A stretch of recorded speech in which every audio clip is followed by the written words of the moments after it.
जय हिंद दोस्तों। आज चलते हैं 26 क्वेश्चन पे। देखिए, ये जो स्टेट एग्जाम है, आज ही एडमिट कार्ड जारी होने वाला था, जो एडमिट कार्ड किसी कारणवश जारी नहीं हुआ। अगर बने रहिए, तैयारी करते रहिए, कहीं कोई दिक्कत नहीं है, अच्छा मार्क्स ही आएगा। ठीक है, आज चलते हैं 26 क्वेश्चन पे। अब देखिए, अभी तक अगर आपने सब्सक्राइब नहीं किया है तो पहले चैनल को सब्सक्राइब कर लें और वीडियो को लाइक भी करते चलें। ठीक है, आपका 26 नंबर क्वेश्चन है, पाई बाय 4 एक डैश संख्या है। पाई बाय 4 एक डैश संख्या है। अब देखिए, ऑप्शन आपका रहेगा पहला पूर्णांक, पहला ऑप्शन रहेगा पूर्णांक, दूसरा ऑप्शन रहेगा आपका परिमेय संख्या, परिमेय संख्या, और तीसरा ऑप्शन आपका रहेगा अपरिमेय संख्या, अपरिमेय संख्या, और चौथा ऑप्शन आपका रहेगा आपका काल्पनिक संख्या, काल्पनिक संख्या। अब देख लीजिए, पाई बाय 4 दिया हुआ है। अगर आपको पूछता है कि पाई क्या है, तो पाई भी एक अपरिमेय संख्या है और पाई बाय 4 भी क्या होगा, अपरिमेय संख्या होगा, जिसको आप इंग्लिश में इरेशनल नंबर भी कहते हैं। क्या कहते हैं इसको? इरेशनल नंबर भी। इसका ऑप्शन क्या हो जाएगा आपका? अपरिमेय संख्या। तो याद रखिएगा, पाई बाय 4 पूछे या पाई पूछे, 2 पाई बाय 4 कुछ भी अगर पाई इस फॉर्म में दे तो समझ जाइए वो आपका क्या होगा, अपरिमेय संख्या होगा। अब देखिए, आपको बता देते हैं यहाँ पे परिमेय संख्या तो आप जानते हैं कि पी बाई क्यू के फॉर्म में हो, जहां क्यू नॉट इक्वल्स टू 0 होता है, उसको हम क्या कहते हैं? परिमेय संख्या बोलते हैं। और परिमेय संख्या भी जानते हैं, रूट के फॉर्म में जो भी होता है वो आपका क्या हो, जिसका वैल्यू हम नहीं निकाल सके। जैसे √3 क्या है आपका? अपरिमेय संख्या होगा, क्योंकि इसका वैल्यू हम नहीं निकाल सकते हैं डायरेक्ट ऐसे। अगर √4 कह देंगे कि ये √4 जो है परिमेय संख्या है कि अपरिमेय संख्या, तो हम कह सकते हैं √4 जो हो जाएगा आपका परिमेय संख्या हो जाएगा। क्यों? क्योंकि √4 का स्क्वायर, √4 का हम वैल्यू निकालते हैं तो वो वैल्यू आपका क्या निकलता है? 2 निकलता है।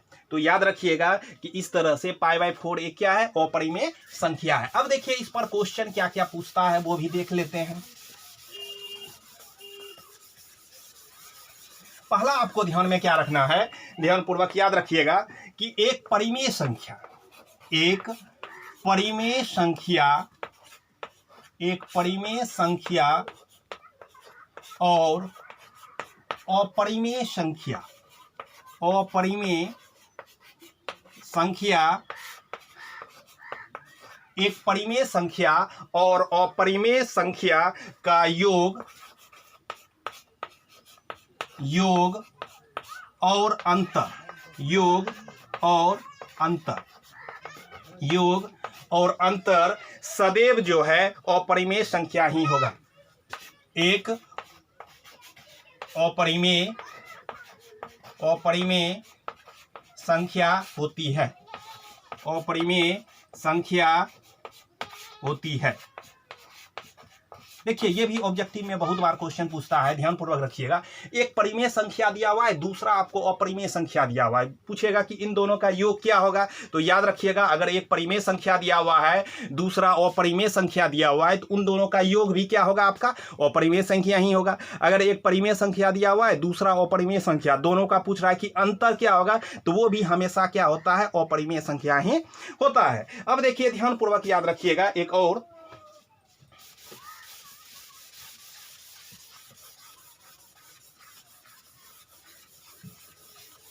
एक शून्योत्तर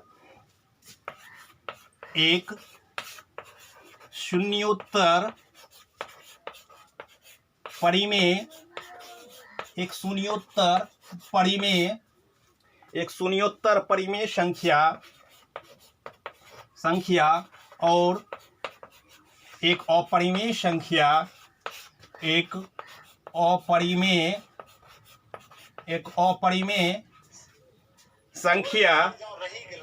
अपरिमेय संख्या का गुणनफल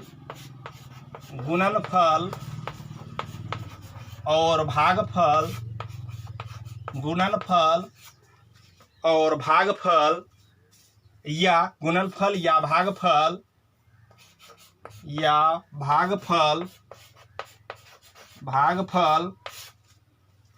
एक अपरिमेय संख्या होती है।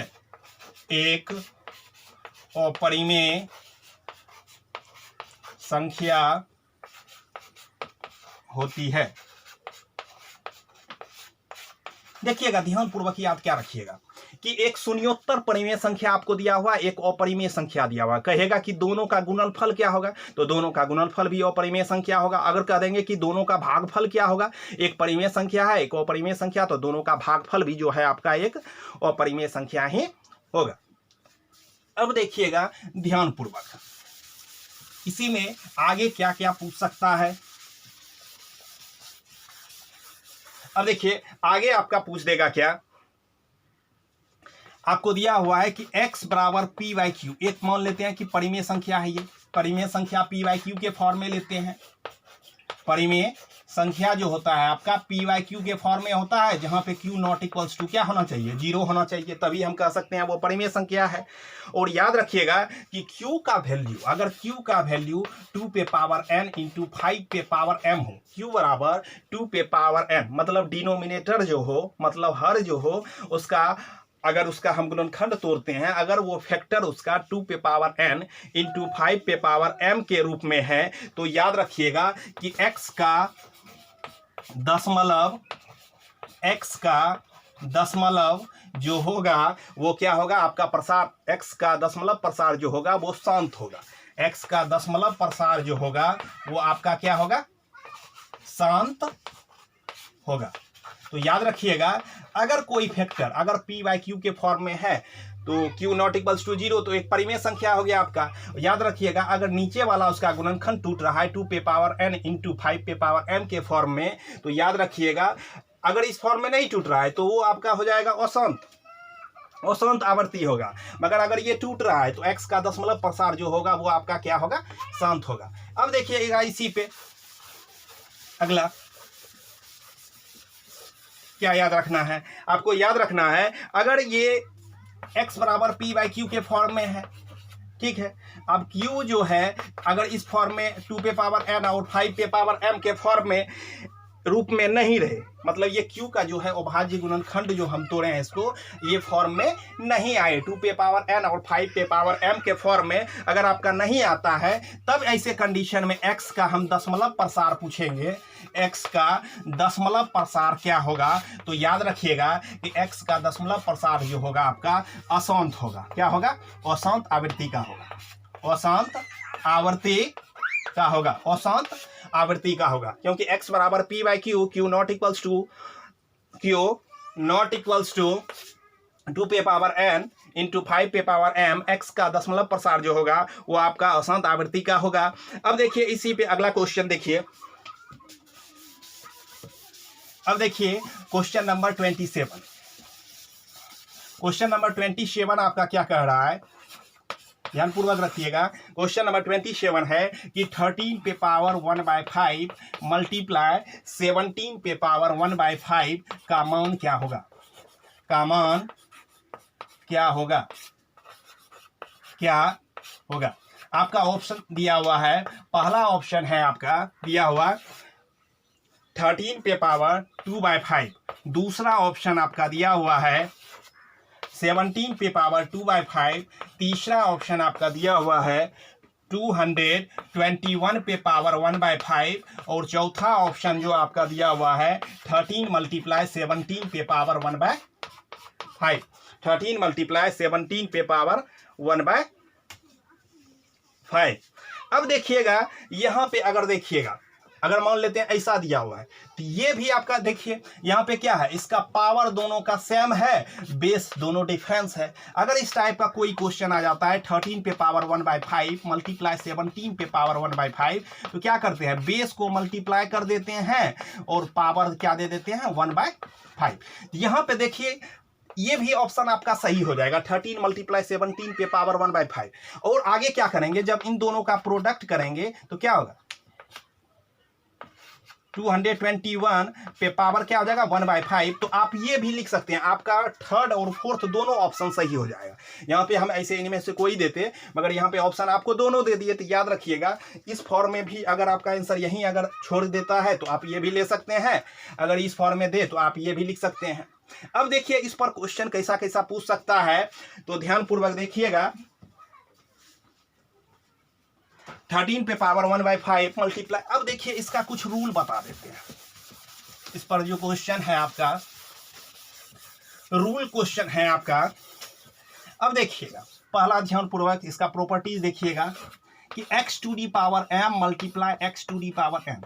अगर आपका बेस सेम है, प्रोडक्ट के फॉर्म में है, पावर आपका डिफरेंस रहे, तब ऐसे कंडीशन में क्या होता है, बेस को लिख देते हैं और पावर वाले को क्या करते हैं, दोनों को ऐड कर देते हैं। तो इसका फॉर्म हो जाता है x पे पावर m प्लस n के फॉर्म में। फिर दूसरा आप याद रखिएगा,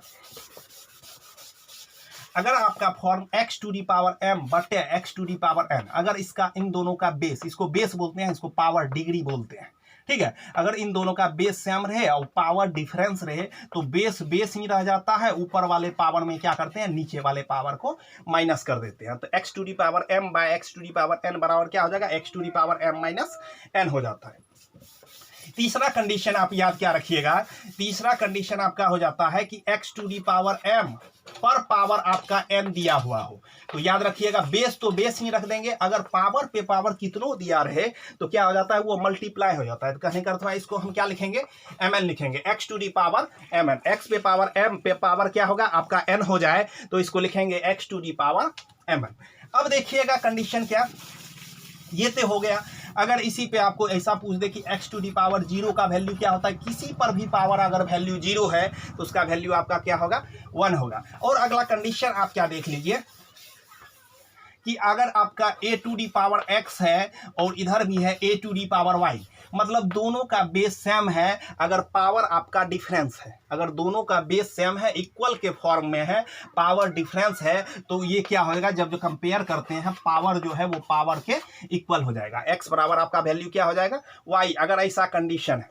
उसके बाद आपको कंडीशन क्या याद रखना है, अगर आपका वैल्यू यहाँ पे क्या दिया हुआ है, x to the power a multiply y to the power a, आपका बेस दोनों डिफरेंस रहे और पावर आपका सेम रहे, तो ऐसे कंडीशन में आप क्या करेंगे, बेस वाले को मल्टीप्लाई कर देते हैं और जो दोनों का सेम पावर है उसको हम क्या करते हैं, लिख देते हैं। इस फॉर्म में भी आप लिख सकते हैं। मान लेते हैं कि अगर आपका इसी फॉर्म में क्वेश्चन रहता तो इसको आप तोड़ सकते हैं, इस फॉर्म में भी, इस फॉर्म में टूट जाएगा, x to the power a multiply y to the power A के फॉर्म में। ऐसे हम क्वेश्चन को क्या करते हैं, तोड़ देते हैं। तो आपका जो ये क्वेश्चन था इतना मेथड से बन सकता है, मतलब इतना फॉर्मूला आप, क्वेश्चन कोई भी पूछ सकता है, तो इस टाइप का पूछ सकता है, तो ये आपको फॉर्मूला क्या करना है, याद रखना है।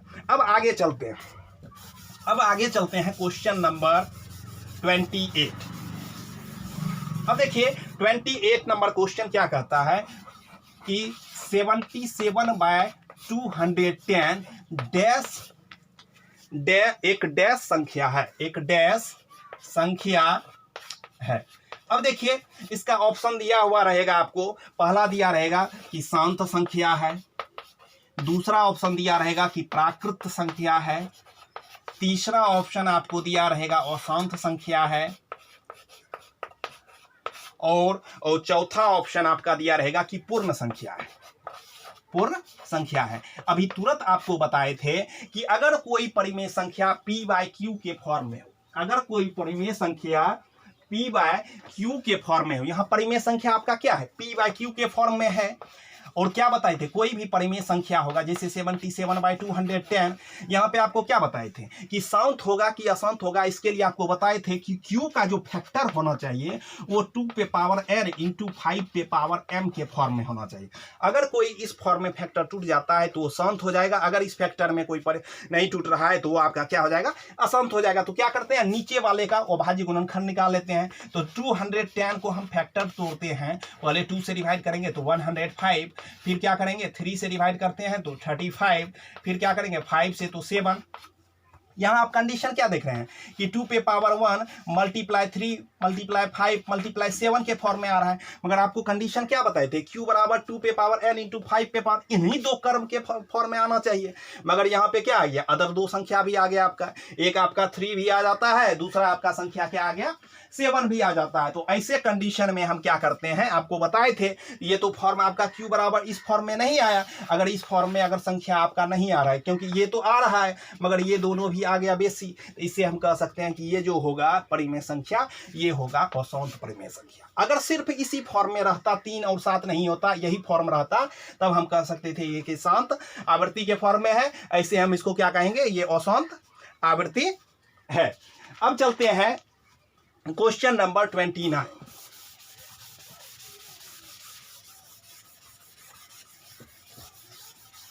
अब देखिए क्वेश्चन नंबर 29 आपका क्या कहता है। 29 आपका क्वेश्चन कह रहा है कि यदि, क्वेश्चन नंबर कह रहा है कि यदि 108 इक्वल टू 2 पे पावर l मल्टीप्लाई 3 पे पावर 2 पे पावर l मल्टीप्लाई, या पहले के ले लीजिए 2 पे पावर k मल्टीप्लाई 3 पे पावर l, तो k प्लस l का मान याद करें। तो k प्लस l का मान क्या होगा, मान क्या होगा। अब ध्यानपूर्वक याद रखिएगा, ऑप्शन इसका दिया है, आपका दिया हुआ है। पहला ऑप्शन 6 दिया हुआ है, दूसरा ऑप्शन 5 दिया हुआ है, तीसरा ऑप्शन 7 दिया हुआ है, चौथा ऑप्शन आपका 10 दिया हुआ है। क्वेश्चन है यदि 108 इक्वल टू 2 पे पावर k मल्टीप्लाई, अगर इस फॉर्म में कोई क्वेश्चन आपका आ जाए, 2 पे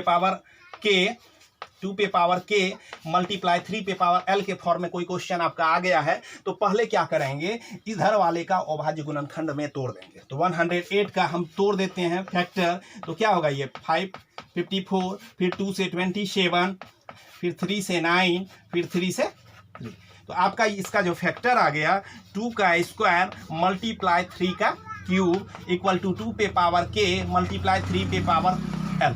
अभी देखिए, अभी तुरंत आपको सेम बताए थे घातांक में वाले में, अगर बेस सेम रहे, पावर डिफरेंस रहे, अगर वो इक्वल के फॉर्म में है, तो पावर जो है वो पावर के क्या हो जाता है, इक्वल आ जाता है। तो ऐसे कंडीशन में आप क्या देखेंगे, यहाँ पे k का वैल्यू क्या होगा, जब दोनों में कंपेयर हम करेंगे, तो दोनों में जब कंपेयर करते हैं, तो ऐसे तुलना में इस k का वैल्यू जो है इसके बराबर हो जाएगा, इस l का वैल्यू जो है इसके बराबर हो जाएगा।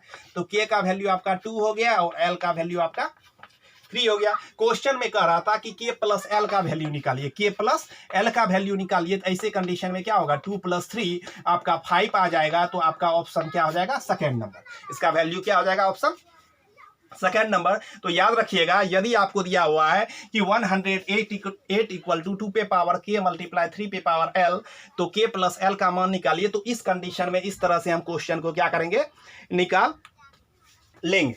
अब देखिए क्वेश्चन नंबर 30।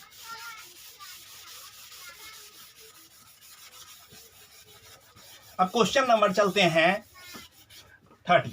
अब देखिए क्वेश्चन नंबर आपका 30 क्या कहता है। क्वेश्चन नंबर 30 दिया हुआ है कि यदि PT बराबर 2 + t + 2 cube 2 + t + 2 cube 2 square minus t cube 2 + t + 2t square minus t cube 2 square minus t cube. तो याद रखिएगा, तो P2 का मान ज्ञात करें। P2 का मान क्या होगा, P2 का मान क्या होगा। याद रखिए, ऑप्शन आपका दिया हुआ है, पहला ऑप्शन आपका दिया हुआ है 6 8 4 2। याद रखिएगा, क्वेश्चन दिया हुआ है कि यदि P2 बराबर 2 + t + 2t square minus t cube, तो P2 का मान क्या होगा। तो ऐसे कंडीशन में आपको याद रखना है, यदि PT बराबर 2 + t + 2t square minus t cube, तो P2 का मान क्या होगा। तो ऐसे कंडीशन में देखिए, आपको जो आपको इक्वेशन दिया हुआ है वो पहले लिख लेंगे। तो PT बराबर आपका क्या हो जाएगा, 2 + t + 2t स्क्वायर माइनस क्या होगा आपका t क्यूब हो जाएगा। तो यहाँ पे आपका निकालना क्या है, P2। कहने का अर्थ क्या है, t का वैल्यू क्या पुट किया है, 2 पुट किया है। तो आप क्या कीजिएगा, t के जगह पे 2 वैल्यू पुट कर देंगे।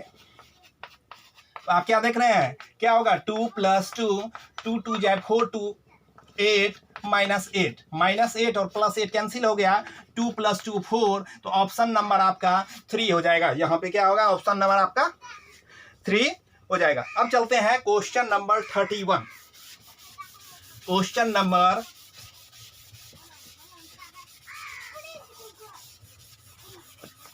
क्वेश्चन नंबर आपका 31 कह रहा है 31 द्विघात समीकरण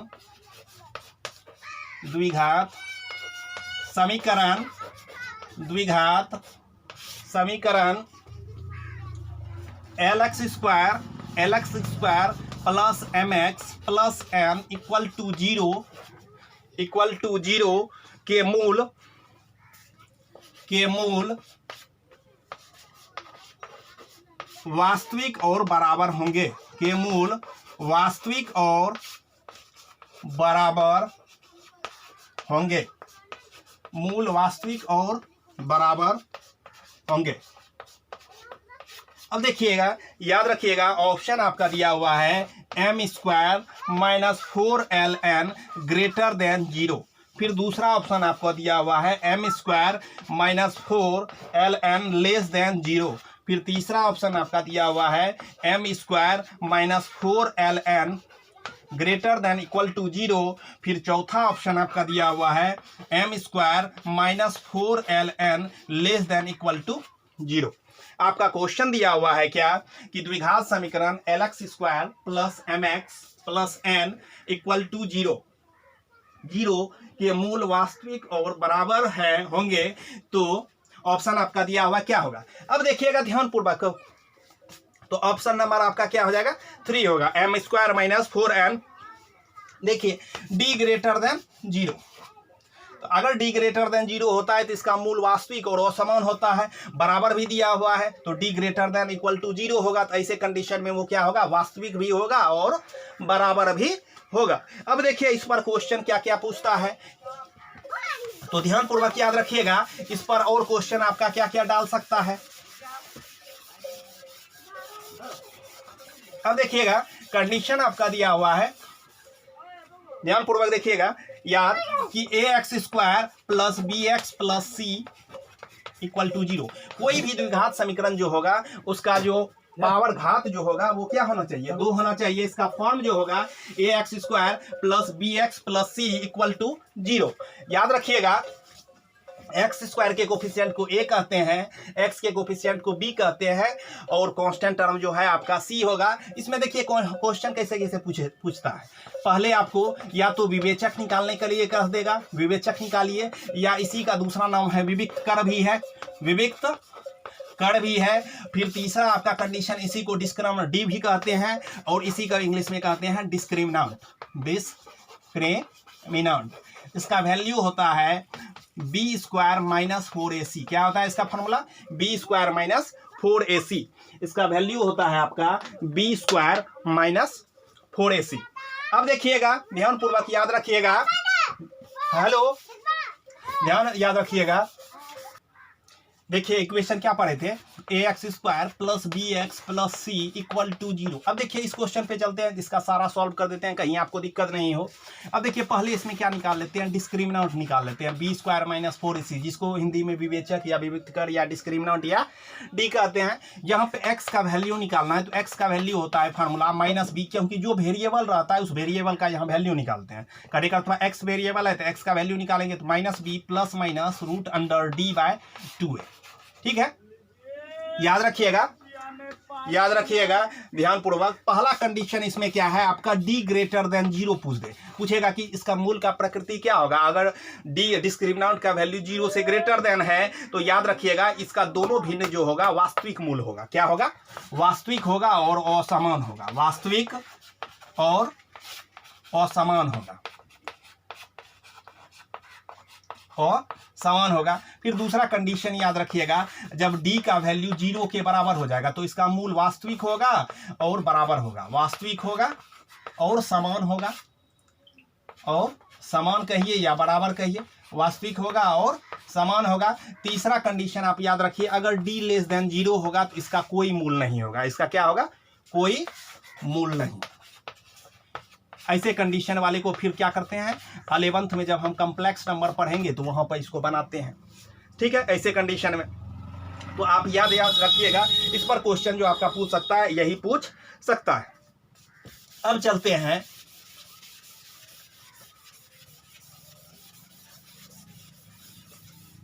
अगला नंबर क्वेश्चन है 32।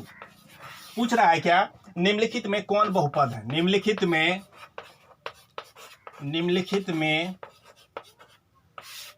कौन बहुपद है? निम्नलिखित में कौन बहुपद है? अब देखिए कौन बहुपद है, ये आपका फॉर्म दिया हुआ है, ऑप्शन दिया हुआ है √3x x + 1/5, दूसरा ऑप्शन दिया हुआ है आपका √5x + 7, तीसरा ऑप्शन आपका दिया हुआ है 1/x + 2, चौथा ऑप्शन आपका दिया हुआ है 4x पे पावर -1 + 7।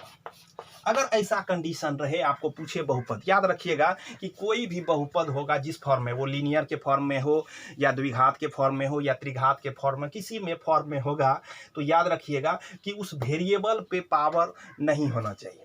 वेरिएबल पे पावर जो हो वो रूट के फॉर्म में नहीं होना चाहिए। यहाँ पे पहला कंडीशन में क्या देखना है कि इसका वेरिएबल जो है रूट के फॉर्म में है, तो पहले ही इसको कट कर देंगे कि ये बहुपद नहीं होगा। दूसरा देख रहे हैं कि x का कोफिशिएंट है, तो ये हो सकता है, तो दूसरा नंबर आपका क्या होगा, सही हो जाएगा। अब देखिए ये है 1/x + 2, तो ये भी आपका बहुपद नहीं होगा। यहाँ पे देख रहे हैं x का फॉर्म क्या है, निगेटिव के फॉर्म में है, तो ये भी बहुपद आपका नहीं होगा। तो बहुपद आपका क्या होगा, √5x + 7 होगा। तो याद रखिएगा कोई भी बहुपद का फॉर्म जो होगा आपका, कोई भी बहुपद का जो फॉर्म होगा उसको याद रखिएगा क्या होगा फॉर्म। तो याद ध्यान रखना है कि जैसे px बराबर हम ले लिए क्या, a0 x⁴n + a1 x⁴n - 1 + a2 x⁴n - 2 plus ...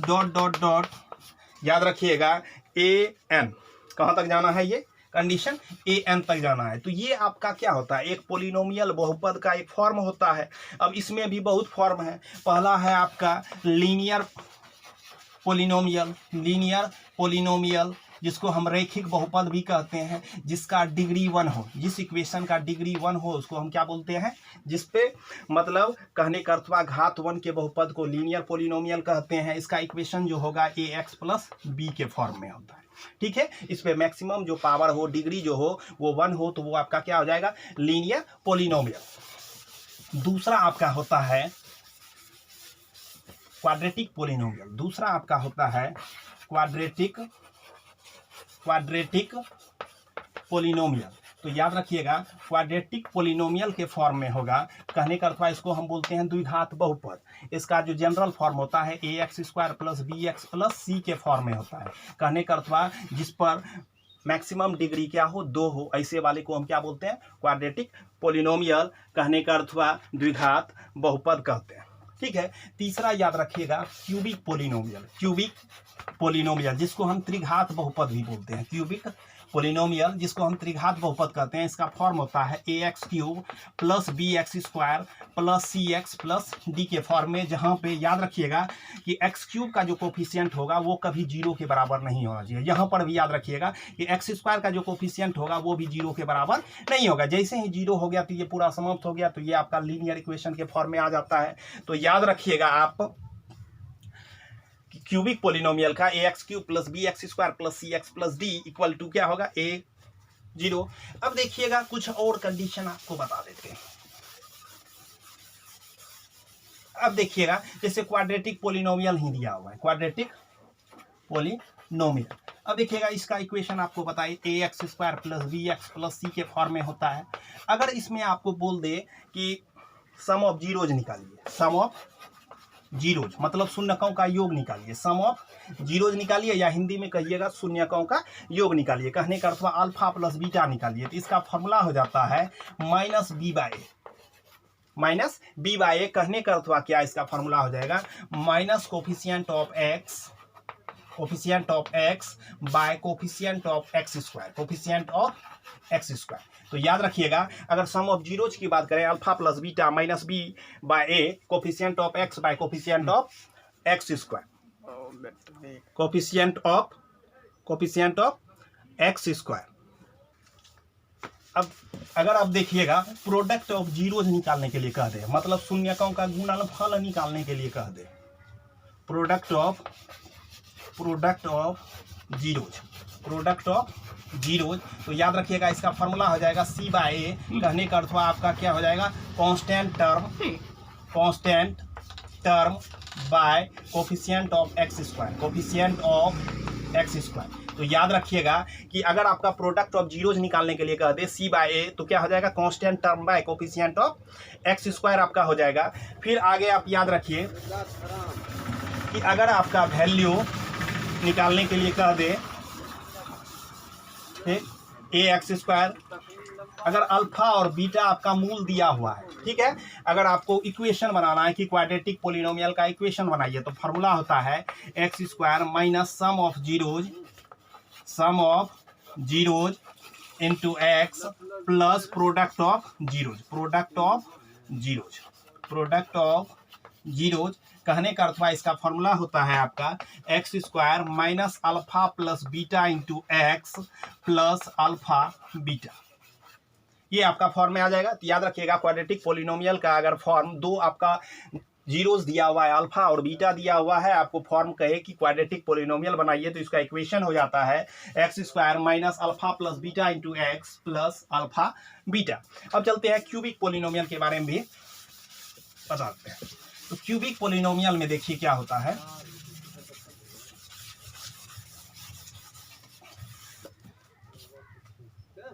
cubic polynomial याद रखिएगा, क्यूबिक पोलिनोमियल आपका क्या हो गया, A X cube plus B X square plus C X plus D हो गया आपका ये। अब देखिए इसमें क्या होता है, इसमें जब हम जीरोज निकालते हैं, इसमें 3 जीरोज निकलता है, अल्फा बीटा, और तीसरा होता है आपका क्या, अल्फा बीटा, तीसरा होता है आपका गामा के फॉर्म में निकलता है। तो याद रखिएगा अल्फा बीटा गामा के फॉर्म में अगर आपका निकल रहा है, इसमें कंडीशन क्या होगा, अगर आपको सम ऑफ जीरो निकालना है, alpha plus beta plus gamma, इसका वैल्यू माइनस बी बाई ए हो जाता है। क्या फॉर्मूला होता है, माइनस बी बाई ए। तीसरा आपको दूसरा कंडीशन आपको निकालने के लिए कह दे कि alpha beta plus beta gamma plus gamma alpha, तो इसका वैल्यू हो जाता है आपका सी बाई ए।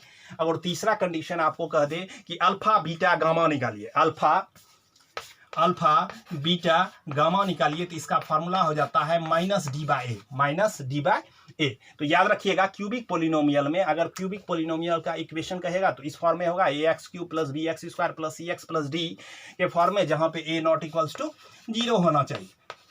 ठीक, अल्फा बीटा गामा, अगर इसका 3 जीरो निकलता है अल्फा बीटा गामा, तो फर्स्ट आपका कह देगा alpha plus beta plus gamma, तो इसका माइनस बी बाई ए होगा, alpha beta beta gamma gamma alpha होगा, तो ये आपका सी बाई ए होगा, और अल्फा बीटा गामा आपका कह दे तो माइनस डी बाई ए होता है। अब देखिए इसी में आगे क्वेश्चन आपका क्या पूछ देता है, आपको अगर आपको क्या करेगा, यहाँ पे 3 जीरोज दिया रहेगा, 3 जीरोज कहने का अर्थवा अल्फा बीटा गामा आपको दे देगा, कहेगा कि इक्वेशन बनाइए, क्यूबिक पोलिनोमियल का इक्वेशन बनाइए। तब इसका फॉर्मूला हो जाता है x cube minus alpha plus beta plus gamma into x square plus alpha beta beta gamma plus gamma alpha into x minus alpha beta gamma. तो याद रखिएगा कभी भी आपको त्रिघात बहुपद का समीकरण बनाने के लिए कहे या क्यूबिक पोलिनोमियल का समीकरण बनाने के लिए कहे, अगर आपका अल्फा बीटा गामा के फॉर्म में दिया हुआ है जीरोज, तो इसका फॉर्मूला हो जाएगा आपका x cube minus alpha plus beta plus gamma into x square plus alpha beta beta gamma gamma alpha into x minus alpha beta gamma. इस फॉर्म में आपका जो है इक्वेशन क्या होगा, हो जाएगा। अब चलते हैं नेक्स्ट क्वेश्चन।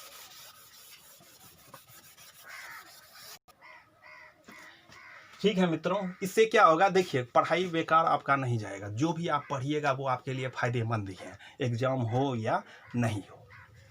क्योंकि देखिए अब बिहार विद्यालय क्या परीक्षा समिति क्या सोच रहा है कि एग्जाम लेते हैं कि नहीं लेते हैं, क्योंकि कोर्ट में केस है, आज सुनवाई भी है, उसका क्या होता है।